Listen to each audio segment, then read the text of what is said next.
taglio finale che arriva adesso alle 22:48 di questo venerdì di maggio. La più sorrentiniana delle domande trova una risposta. È possibile essere felici nel posto più bello del mondo.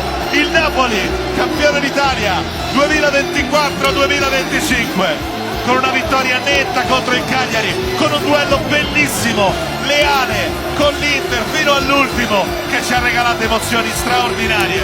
Un campionato incerto fino all'ultima giornata, un campionato che il Napoli torna a vincere 2 anni dopo Spalletti con Antonio Conte.